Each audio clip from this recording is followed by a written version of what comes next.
Are you two mad? Putting aside the fact that you're asking me to defile a corpse, you don't realize that the memory simulators require intact, living brains to function. Please. Nick told me you're the only one who can make this work. This dead brain had inside knowledge of the Institute, Amari. The biggest scientific secret of the Commonwealth. You need this, and so do we. Fine. I'll take a look.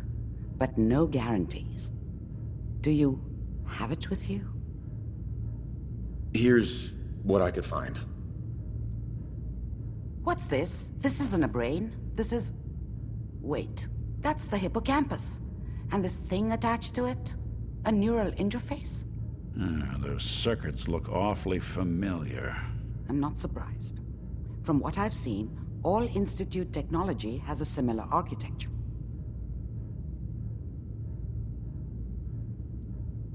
Nick's an older model synth.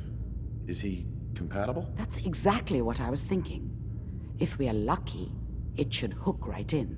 But even if this works, Mr. Valentine would be taking on a tremendous amount of risk. We're talking about wiring something to his brain. Don't worry about me, Amari. Let's do it. I appreciate this, Nick. You can thank me when we've found your son. All right, let's do this. Whenever you're ready, Mr. Valentine.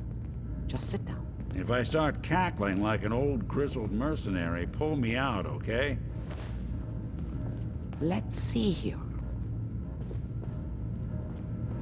I need you to keep talking to me, Mr. Valentine. Any slight change in your cognitive functions could be dire. Are you feeling any different? There's a lot of flash. Excellent. You're going to read that now? Static. I can't make sense of any of it. That's what I was afraid of. The mnemonic impressions are encoded. It appears the Institute has one last failsafe. There's a lock on the memories in the implant.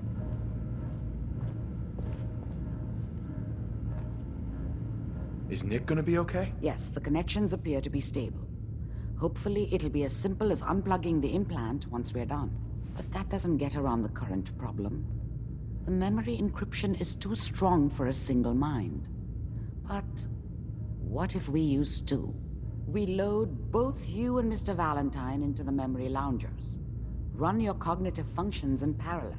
He'll act as a host, while your consciousness drives through whatever memories we can find. Nick and I are gonna share a mind? Yeah, I'm not gonna see him in any compromising positions, am I? If a smart mouth was all it took to solve problems, we would have found your son by now. No. You won't have to worry about that. The only memories you'll access are the ones in the implant. Any idea what I'm gonna see in there? I have no clue. But considering we only have a single piece of the medial temporal lobe and not the whole brain, I doubt it'll be cohesive.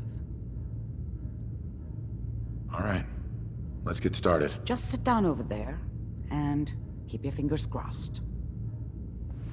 See you on the other side.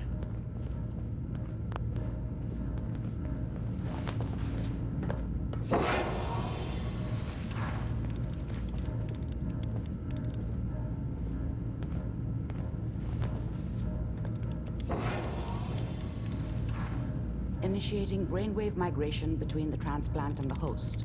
Mnemonic activity coming from the transplant. It's degenerated, but it's there. We're going to load you into the strongest memories we can find.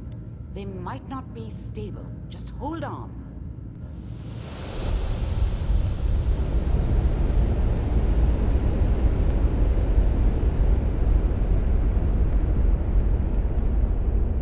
Can you hear me? Ah, good.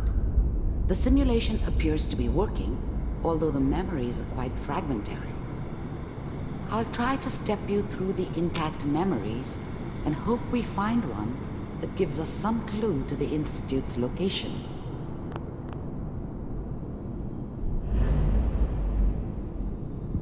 There. This is the earliest intact memory I can find.